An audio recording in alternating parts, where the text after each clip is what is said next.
Welcome back, folks. Natural gas. They really pegged this. The median estimate, Tom, was minus 29. It looks like they came in at minus 29.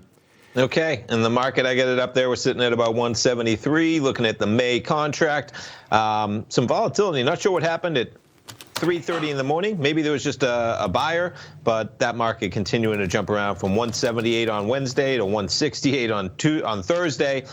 Overnight, you jump up 6 pennies in a heartbeat, and we're right back up to that almost 174, but no real action. That's not where the action is in this market, man. Not lately.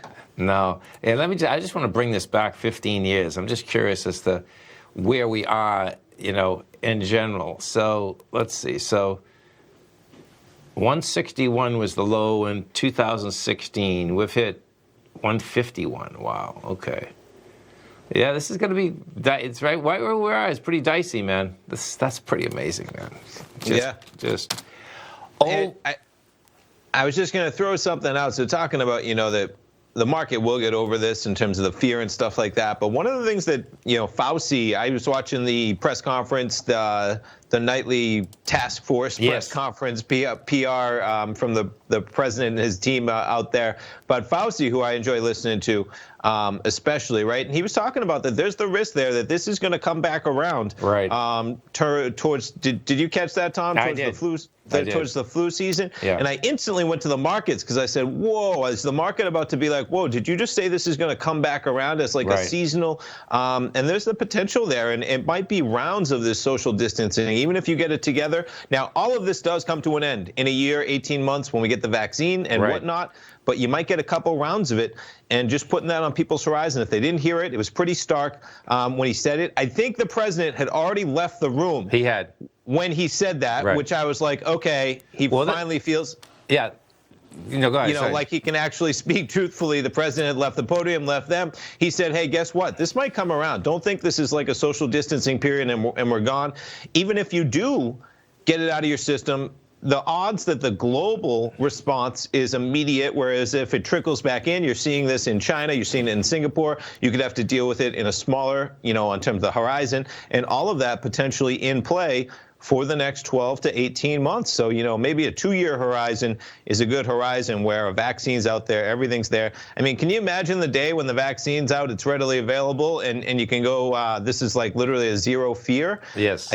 I think that's going to be a good year or it's huge. 18. Yeah. And they had to get Fauci back out there because they put him out to pasture 3 days ago because he did basically say something different than Trump said. He said the truth, and Trump, of course, was, speculating on what type of drugs to take. So I think about it just from the volatility is not going away. It's great that we have a two-way market, which is what you really need. I mean, we got the S&Ps now, man. It's rocking and rolling. We're at 2565. But I imagine there's going to be those types of, not to mention, man, you have November. It's like as election, as in if this starts to come back, as in you start to see it when temperatures get colder, coming back with the flu as the election's coming in, if we get a change of the president in January, you're going to have some volatility for the next 12, 18 months for sure. There's no doubt. And we're all going to be basically much more aware of the spacing, everything. I mean, there's no doubt about that. If you weren't already a little worried about germs and OCD, I imagine it's going to make sure that you wash your hands, and you should. So some good hygiene for everybody in general. Seriously. So let's take a look at that S&P. So the S&P blew by yesterday's high, folks. Now, it's going to be a big deal. The reason being is that, yesterday's high, bottom line is that, there's no doubt, as Tommy's just talking about a two-way market, well, that's where you basically have the biggest risk that you're going to be a sell down once again. Yesterday they got it to sell down from 25.60 right down to 24.54. You just blew by that. So what you're going to see is you are going to see an expansion of price right now because the amount of setups, okay, just in general, which would make sense, meaning that you're shorting that market there. You have a place that you can short it again and have your back against the wall. That's what ends up happening at these levels. So what you want to be looking for, let's see, so we only broke that like 3 or 4 minutes ago. If this thing can stay over that about 10 minutes, you're going to see a market that is going to get actually higher than we are right now. And right now, folks, okay, we're quite high. That being said, guess what? As when Kevin was on, our markets took the European markets into the positive. So. And one level, just to take a look at the Fibonacci, the retracement off the whole pullback in the S&P. So the rise would be 2643. That'd be a 38%, pullback from the move lower from 3,400 down to 2174.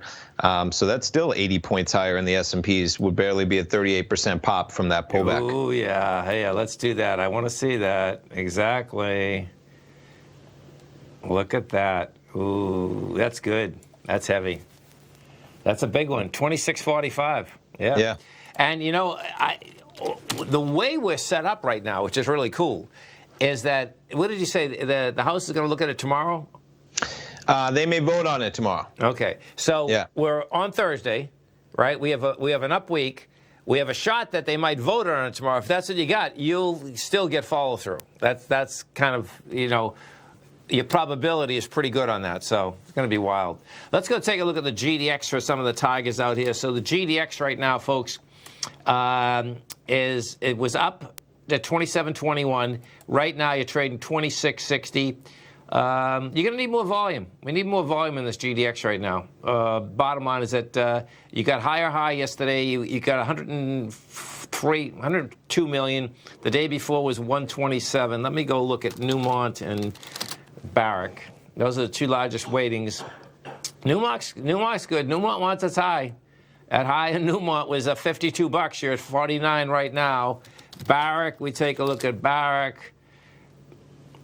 Yeah, Barrick does too. So, the bottom line is that inside the GDX, you have some weak stocks there, but the two largest weighting structures inside the GDX do want higher price. So. And we go over to King Dollar. You take a look at King Dollar. And, I got to show this chart again because this chart is something else, man. So King Dollar is down today. Watch this. I'm going to compare this. I'm going to, first, no, let's see, cancel. I'm going to put this on a 10-minute. So you're going to see how direct correlation this actually is to the S&P, ESM. And you're going to see it's tick for tick, folks, okay? So as you're watching the market, you want to be aware of this.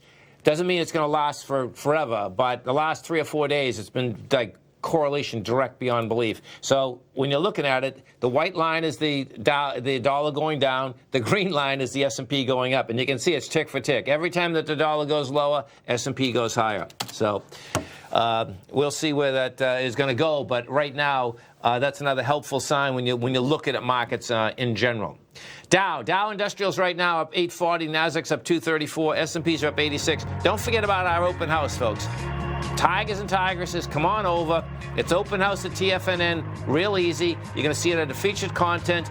You hit the Tigers Den, open house, and it's going to go up and say $39 a month. Just put open, OPEN, in the code box. You're going to minus $39, absolutely free for a month. Tommy and I are coming right back.